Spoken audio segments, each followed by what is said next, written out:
कधीच नाही चुकणार तुमचे फेवरेट टीव्ही शोज झी5 सोबत, तेही एकदम फ्री।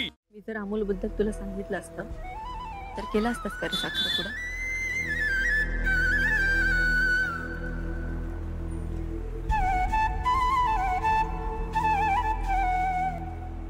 मी सांगते,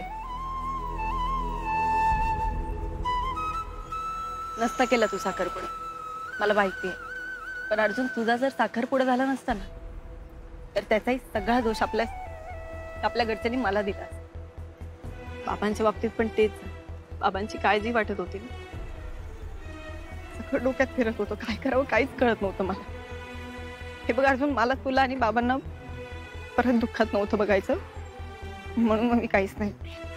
बरं, या सगळ्यात एक आई म्हणून मला किती त्रास होत असेल याचा एकदाही विचार नाही केलास का रे तू?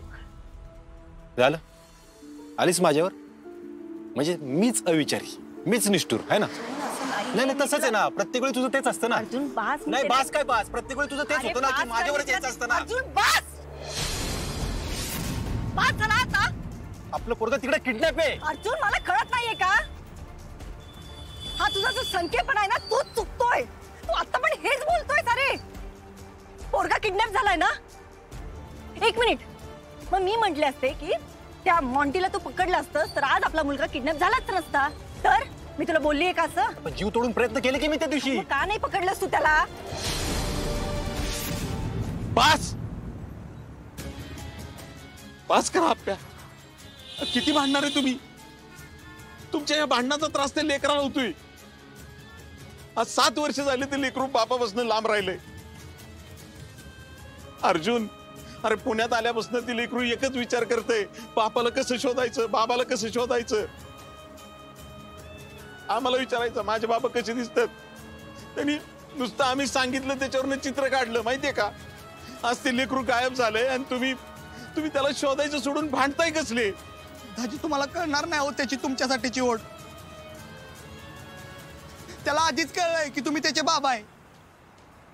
तिथे तू त्याला 86ची गोष्ट सांगितली आणि दाजींच्या साखरपुड्यात त्यानं ओळखलं की हेच त्याचे बाबा आहेत।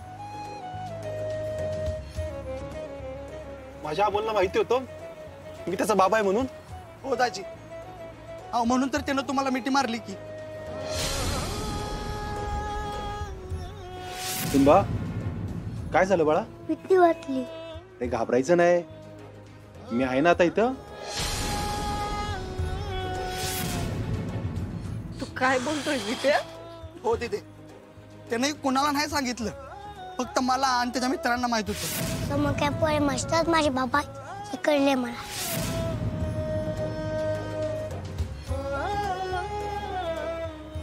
मामा, माझ्याकडे एक पॅन आहे।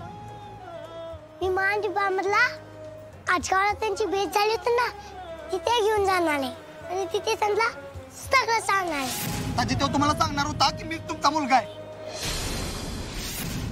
त्याच्या स्पेशल पद्धतीनं, म्हणून मी अशा मामाला सांगितलं की तुम्हाला आसगावला बोलवून घ्या।